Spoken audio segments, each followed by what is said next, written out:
Right, South Africa, of course, is gearing up for the 15th Brics Summit next week. We're going to chat about this as we edge closer. We're joined by the Chairperson for Federated Hospitality Association of South Africa, Rosemary Anderson, to weigh in on how South Africa stands to benefit as it hosts the summit. Rosemary, good afternoon, and thank you for your time with us here on the SABC. Afternoon, Liesl. Perhaps we could speak to how the summit, in fact, is going to strengthen the bloc's partnerships, perhaps also benefit South Africa, the global south, the continent at large. Oh, absolutely, Liesl. The potential to spur tourism, foster economic growth, and address job needs is undeniable. The value chain is so deep and broad whenever we have a global summit, something like this. So from a hospitality and tourism point of view, we are dressed to impress. We are just pulling out all the stops. A lot of the big hotel groups and some of the boutique hotels who are hosting all of these global leaders and their teams are very excited. Quite a number have arrived already. The of benefit is immeasurable, really it is. We've also noticed very positively that even after the Brics Summit, quite a number of hotels are hosting part of the teams, so they're doing a little bit of a vacation after the actual work. No, absolutely. I mean, you're speaking about the benefits for the tourism and hospitality sector as well, particularly in the recovery of the COVID-19 pandemic. What does it look like now that BRICS nations do play a big role in South Africa's economy in terms of the job creations and the value chain at large? But also, how does it manage the perception and the narratives, also the image for the country in the global sphere? It's very important, Liesl. We are hosting a global event. It really is, it's a massive thing for us. And the other thing is that we are part of the BRICS family. So because we are part of the BRICS family, this is a wonderful opportunity, just as one does for one's family, to show that it's welcoming and very easy to come to South Africa. So China and India specifically are massive potential tourism markets for South Africa. And currently our government is working on an e-visa system to make it easier for both Chinese and Indian tourists to visit South Africa.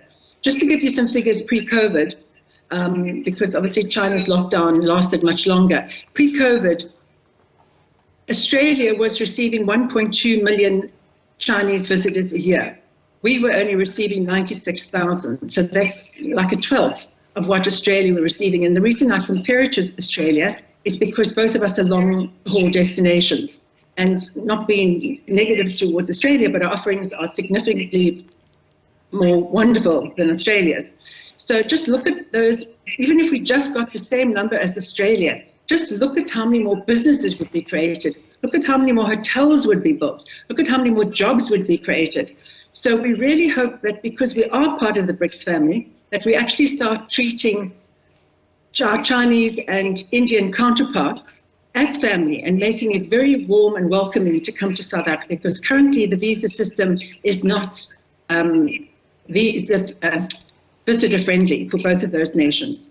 I actually wanted to speak about the barriers to entry for those who are coming into the country and how we can improve on that. You've alluded to improving the visa system, but you're also obviously going to see talks about the expansion of membership to the BRICS nation. How do you think this is also going to impact the benefits associated with those who are set to come into the bloc itself?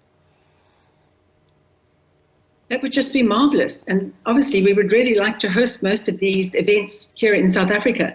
The spin-offs are just remarkable.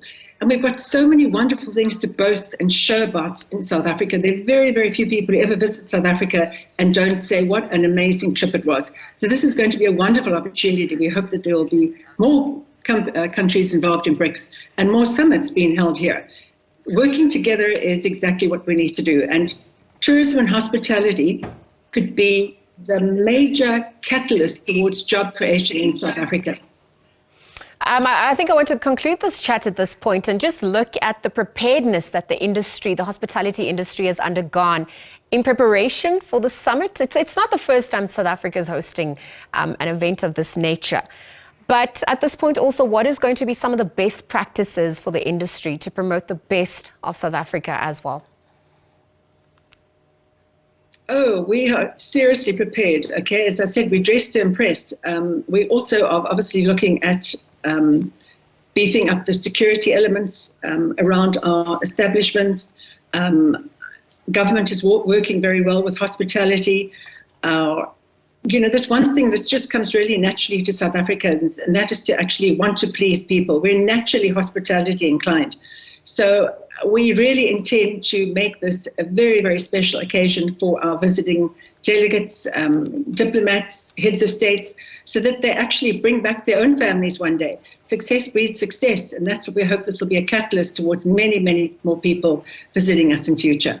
Rosemary, thank you for your time with us on the SABC for those sentiments. Rosemary Anderson, in fact, is the chairperson for the Federated Hospitality Association of South Africa, weighing in on how South Africa is best prepared and also how it will benefit as the host for the Brics Summit taking place between the 22nd and the 24th of August. Again, thanks to Rosemary for those sentiments.